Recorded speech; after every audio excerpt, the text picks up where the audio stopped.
जय माता दी धर्म प्रेमी प्यारे भक्तजनों, कैसे हैं आप? आई होप माता रानी के आशीर्वाद से आप सब बहुत अच्छे होंगे, अपने घर पर अपने परिवार के साथ सुरक्षित होंगे।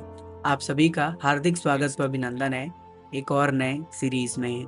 जी हाँ, माँ भगवती जी की असीम कृपा से हम एक नई सीरीज की शुरुआत आज से कर रहे हैं और इस सीरीज का ये पहला एपिसोड है जिसका नाम हमने रखा है माँ वैष्णो की महिमा अपरंपार। इस नाम से ही आप समझ रहे होंगे कि इस सीरीज में हम माता वैष्णो देवी जी की महिमा, उनकी कृपा के बारे में जानेंगे, समझेंगे और उनकी जो भी महिमा है, जो उनकी कह लीजिए बच्चों पर कृपा बरसती है, उसकी कुछ कहानियाँ, कुछ बातें आप इस सीरीज के माध्यम से जानेंगे, जिससे कि आपका जो लगाव है, जो माता रानी के प्रति प्रेम है, आस्था है, विश्वास है, वो और बढ़ेगा।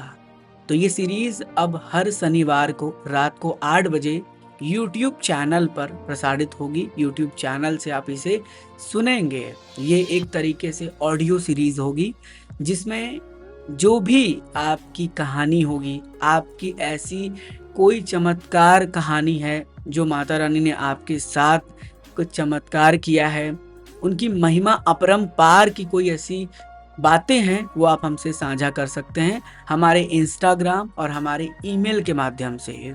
आप हमें वहाँ अपनी कहानी, अपनी बातें, माता रानी का चमत्कार, माता रानी की महिमा अपरंपार की कोई आपसे घटित कोई घटनाएं, ये सब भेज सकते हैं। तो मुझे उम्मीद है ये सीरीज आपको बहुत पसंद आएगा और इसे भरपूर प्यार देंगे। आइए आज इस सीरीज की शुरुआत करते हैं। आज का जो ये एपिसोड है वो अंकित जी के ऊपर रहने वाला है और अंकित जी अपने पत्र में ये लिखते हैं कि कैसे माता वैष्णो देवी जी ने उन्हें वो प्यार दिया जो उन्हें कभी मिल नहीं सकता था। जी हाँ, अंकित जी माता रानी से जुड़े हुए माता रानी के एक बच्चे हैं और उनके जीवन में कैसी एक कमी थी जिसको कोई पूरा नहीं कर सकता, और वो कमी थी माँ की कमी। उनके जीवन में उनकी माँ नहीं थी। माँ के बिना तो हर खुशी अधूरी लगती है। जब हम किसी कठिनाई में होते हैं तो माँ ही सामने आकर उस कठिनाई को अपने ऊपर लेती हैं। माँ किसी प्रकार से कोई लालच नहीं करती, माँ के अंदर कोई लोभ नहीं होता, उनके अंदर बस यही लोभ होता है कि मेरा बेटा हमेशा खुश रहे। एक दिन भारी मन से वो माँ वैष्णो देवी जी के दरबार पहुंचते हैं और उनके भवन में दर्शन करके रोते रहते हैं, आंखों से आंसू आते हैं और हाथ जोड़कर माता रानी से कहते हैं कि हे माँ, आपने मेरी माँ को मुझसे क्यों छीन लिया? मैंने ऐसा क्या अपराध किया था? मुझे इस दुनिया में कोई दौलत नहीं चाहिए, कोई सुख नहीं चाहिए, बस मेरी माँ, एक प्रार्थना है आपसे कि जब मैं आपके दरबार आऊं तो मुझे आपसे बिल्कुल माँ जैसा प्यार महसूस हो, बिल्कुल माँ जैसा प्यार मिले, बिल्कुल उनकी तरह स्नेह मिले और मुझे ऐसा महसूस हो जैसे आज मेरी माँ ने मुझे प्यार किया है और वो मेरे साथ हैं। ये कहकर काफी समय तक वो माता रानी के भवन में रोते रहते हैं और फिर घर लौटने की निश्चय कर लेते हैं। घर लौटते हैं और काफी समय बीत जाता है, धीरे धीरे कुछ महीने गुजर जाते हैं और उन्हें वो वादा याद नहीं रहता जो वादा उन्होंने माता रानी के दरबार में माता रानी से किया था। कुछ समय बाद फिर उनकी इच्छा होती है जगत जननी जगदम्बा माँ वैष्णो देवी जी के दरबार जाने की। वो माता रानी को याद करते हुए माता रानी के दरबार जाने का संकल्प लेते हैं और यात्रा के लिए निकल जाते हैं। कटरा पहुंचते हैं और वहां से अपनी यात्रा प्रारंभ कर देते हैं।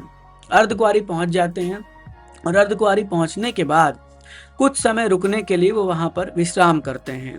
थोड़ी देर बाद ही एक मध्यम आयु की महिला उनके पास आकर बैठती है और उसने बड़े प्यार से पूछा कि बेटा, कहाँ से आए हो? यात्रा कैसी चल रही है? खाया पिया कि नहीं? ये बात सुनकर वो थोड़ा सा जो है वो अटपटा सा महसूस करते हैं। फिर वो जवाब देते हैं कि बिल्कुल मैंने खाना खा लिया है और मेरी यात्रा बहुत अच्छी चल रही है। धीरे धीरे बातचीत बहुत ज्यादा बढ़ जाता है और कुछ देर बाद वो महिला बिल्कुल एक माँ जैसा ही ध्यान उनका रखने लगती है। पहले बोलती है कि बेटा खा लो, खाली पेट मत सोना, बहुत थक गए हो, आराम कर लो, आराम से जाना। मतलब एकदम वही प्यार जो एक माँ अपने बच्चे को देती हैं।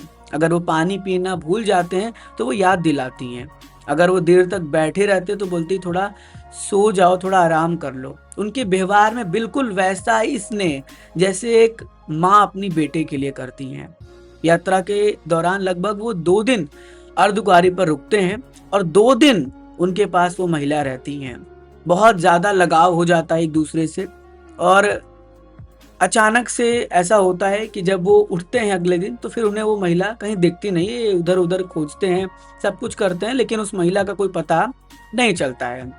उसके बाद वो भवन जाते हैं, दर्शन करके वापस कटरा लौट रहे होते हैं और जब वो कटरा लौट रहे होते हैं, अर्धकुंवारी के बाद जब वो ताराकोट मार्ग के रास्ते से होकर जो है, वो माता रानी के धर्मवास्ता की नगरी कटरा पहुँचने लगते हैं, तो रास्ते में उन्हें अचानक से वो ख़्याल आता है, वो याद आता है, वो पुरानी बातें याद आती हैं, जो उन्होंने माता रानी से किया होता है कि हे माँ, जब मैं आपके दरबार आऊँ, तो मुझे बिल्कुल माँ जैसा प्यार मिले और वैसा ही उनके साथ होता है।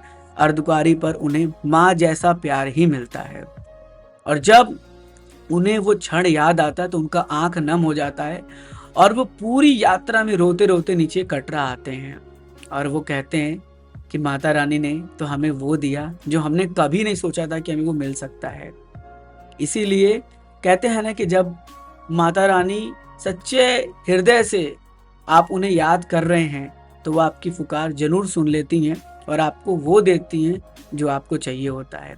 उस दिन के बाद से उनकी श्रद्धा, उनकी आस्था और गहरी हो गई, उनका विश्वास बढ़ गया और जब भी वो किसी परेशानी में पड़ते हैं, किसी मुश्किल हालात में पहुँचते हैं, वो सिर्फ़ और सिर्फ़ माँ वैष्णो को याद करते हैं क्योंकि उस दिन से उन्होंने अपने वैष्णो माँ को ही अपना माँ मान लिया है। वो जब भी उन्हें याद करते हैं, माँ वैष्णो उनको ज़रूर दर्शन देती हैं और उनको ज़रूर प्यार देती हैं। तो आज का ये जो कहानी था वो बहुत ही अलग था, बहुत ही डिफरेंट था और इसीलिए कहा गया है कि माँ वैष्णो की महिमा अपरंपार है। माता रानी बहुत ज़्यादा प्यार देती हैं, बहुत ज़्यादा प्यार देती हैं। मुझे उम्मीद है कि आपको आज का ये सीरीज़ का एपिसोड बहुत पसंद आया होगा। अगर अच्छा लगा तो कमेंट करके फीडबैक ज़रूर दीजिएगा। आपके फीडबैक से ही सीरीज़ को कंटिन्यू करने का ख्याल हमारा और बढ़ेगा और शेयर नहीं किया है तो और दोस्तों तक, रिलेटिव तक शेयर कर दीजिएगा। अपना कहानी, अपनी कोई बातें हैं माता वैष्णो देवी से जुड़ी और आप हमें भेजना चाहते हैं तो इंस्टाग्राम और ईमेल आईडी आपके स्क्रीन पर होगा। इंस्टाग्राम पर ट्रेन राइडर के नाम से आईडी है और ईमेल आईडी है आयुष मौर्या sent@gmail.com। मेल कर सकते हैं। अगले एपिसोड में हो सकता है आपकी बातें, आपकी कहानियाँ दूसरे भक्तों तक पहुँचाई जाए और उनको सुनने का मौका मिले। मिलते हैं जल्दी एक और नए एपिसोड के साथ। तब तक जुड़े रहिए आपके प्यारे से YouTube channel as well as Facebook page Train Rider के साथ। मैं था आयुष। माँ Bhagwati ji always bless you.